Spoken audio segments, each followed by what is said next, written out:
তো বন্ধুরা বর্তমানে কিন্তু আধার কার্ডের অফিসিয়াল ওয়েবসাইটে নতুন একটি সার্ভিস কিন্তু অ্যাড করে দেওয়া হয়েছে।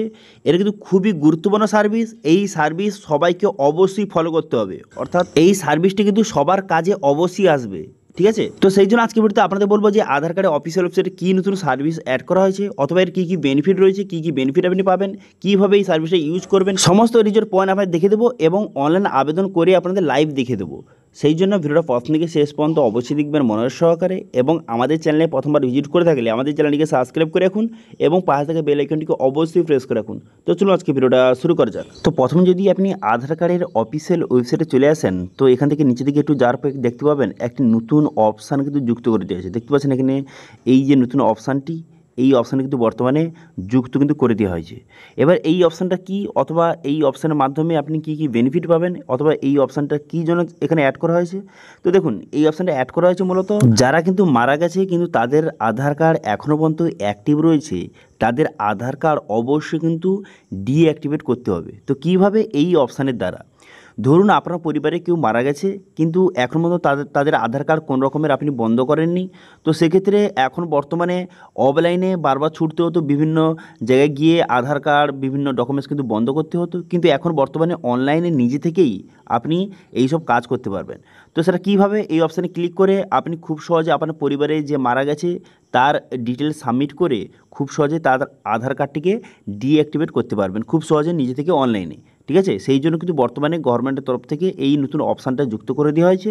এই অপশানের মাধ্যমে খুব সহজে আপনি এখানে আপনার পরিবারে যদি কেউ মারা গিয়ে থাকে, আপনি খুব সহজে তার আধার কার্ডটি ডিঅ্যাক্টিভেট করতে পারবেন। তো সেই জন্য সর্বপ্রথম কী করবেন? সেই জন্য সর্বপ্রথম লগ ইন অপশানে ক্লিক করবেন। এখানে যে লগ ইন অপশানে ক্লিক করবেন, এখানে আপনার আধার কার্ড দিয়ে লগ ইন করে নেবেন, অথবা পরিবারের যে কোনো কারোর আধার কার্ড দিয়ে লগ ইন করে নেবেন, কোনো রকম সমস্যা নেই। যে মারা গেছে তার আধার কার্ড দিয়ে লগ ইন করার কোনো রকম দরকার নেই। অন্য কারো আধার কার্ড, অর্থাৎ আপনার পরিবারে আর অন্য কোনো সদস্য অথবা আপনার আধার নাম্বার দিয়ে লগ ইন করবেন। আধার নাম্বার বসাবেন, ক্যাপচা বসিয়ে সেন্ড ওটিপি বাটনে ক্লিক করলে আপনার মোবাইল নাম্বার ওটিপি যাবে। সেই ওটিপিটা বসিয়ে আপনি কিন্তু সাবমিট করে দেওয়ার সঙ্গে সঙ্গে ড্যাশবোর্ডটি আপনার সামনে ওপেন হয়ে যাবে। ঠিক আছে, ড্যাশবোর্ডটি আপনার সামনে ওপেন হয়ে যাওয়ার পর তারপর আপনি কী করবেন? তারপর কিন্তু একটু নিচে দিকে যাবেন। এরপর দেখতে পাচ্ছেন এই যে অপশানটা শো হয়ে গেছে।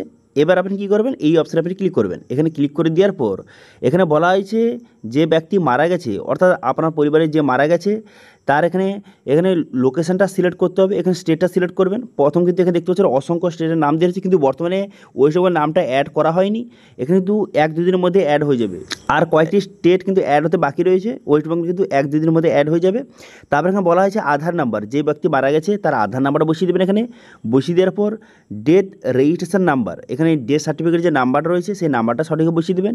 বসিয়ে দেওয়ার পর তারপরে তার নাম, যে মারা গেছে তার নামটা এখানে বসিয়ে নেবেন।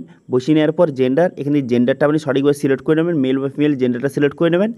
জেন্ডারটা সিলেক্ট করে নেওয়ার পর তারপরে বলা হয়েছে কবে মারা গেছে তার ডেটটা সিলেক্ট করবেন, এবং কবে ডেথ সার্টিফিকেট কবে ইস্যু করা হয়েছে সেই ডেটটা বসিয়ে নেবেন। বসিয়ে দেওয়ার পর ডেথ সার্টিফিকেট এখানে আপলোড করে দেবেন, সঠিকভাবে আপলোড করে দেবেন। এখানে হয় পিএনজি অথবা জেপিজি অথবা পিডিএফ ফরম্যাটে 2 MB মধ্যে। তারপর এখানে বলা হয়েছে যার আধার নাম্বার দিয়ে লগ ইন করেছেন, এই ড্যাশবোর্ডে লগ ইন করেছেন, তার সঙ্গে যে মারা গেছে তার সঙ্গে সম্পর্ক কী। ঠিক আছে, যে মারা গেছে তার সঙ্গে যার আধার নম্বর দিয়ে লগ ইন করেছেন ড্যাশবোর্ডটি, তার সঙ্গে সম্পর্ক কী এখানে সিলেক্ট করবেন। যদি আপনার বাবা হয়ে থাকে ফাদার সিলেক্ট করবেন, যদি মাদার হয়ে থাকে অথবা অন্য কেউ হয়ে থাকে সেটা আপনি এখান থেকে সিলেক্ট করবেন। ঠিক আছে, যার আধার নাম্বার দিয়ে লগ ইন করেছেন তার সঙ্গে যে মারা গেছে তার সম্পর্ক কী সেটা আপনি এখান থেকে সঠিকভাবে সিলেক্ট করবেন। করে দেওয়ার পর টার্মস এখানে ঠিক চিহ্ন মারবেন। ঠিক আছে, টার্মস ঠিক চিহ্ন মেরে দেওয়ার পর সাবমিট বাটনে ক্লিক করবেন। সাবমিট বাটনে ক্লিক করে দেওয়ার সঙ্গে সঙ্গে অ্যাপ্লিকেশনটা সাকসেসফুলি সাবমিট হয়ে যাবে, এবং এখান থেকেই আপনি স্ট্যাটাস চেক করতে পারবেন। এখানে রিকোয়েস্ট অপশানে দেখতে পাচ্ছেন, এখানে স্ট্যাটাস কিন্তু এখান থেকে খুব সহজে এখানে শো হয়ে যাবে। এখান থেকে স্ট্যাটাস আপনি খুব সহজে চেক করতে পারবেন। ঠিক আছে, এখানে বলা হয়েছে যে 90 দিনের মধ্যে এই কাজটি হয়ে যাবে, যে আধার কার্ডটি ডিঅ্যাক্টিভেট হয়ে যাবে, যে মারা গেছে তার আধার কার্ডটি সম্পূর্ণভাবে ডিঅ্যাক্টিভেট করে দেওয়া হবে। এর কিন্তু সবাইকে অবশ্যই করতে হবে। যদি পরিবারে কেউ মারা গিয়ে থাকে তার আধার কার্ডটি অবশ্যই এখান থেকে অনলাইনে ডিঅ্যাক্টিভেট কিন্তু অবশ্যই করতে হবে। ঠিক আছে, তো এটাই ছিল আজকে আপডেট। ভিডিওটা ভালো হয়ে থাকলে ভিডিওকে লাইক করে দেবেন এবং ভিডিও কিন্তু বন্ধুর সঙ্গে শেয়ার করে দেবেন, এবং আমাদের চ্যানেলে প্রথমবার ভিজিট করে থাকলে আমাদের চ্যানেলটিকে সাবস্ক্রাইব করে রাখুন এবং পাশে থেকে বেল আইকনটিকে অবশ্যই প্রেস করে রাখুন। আজকে ভিডিওটা এই পর্যন্ত দেখা আছে নেক্সট ভিডিওতে। Thank you.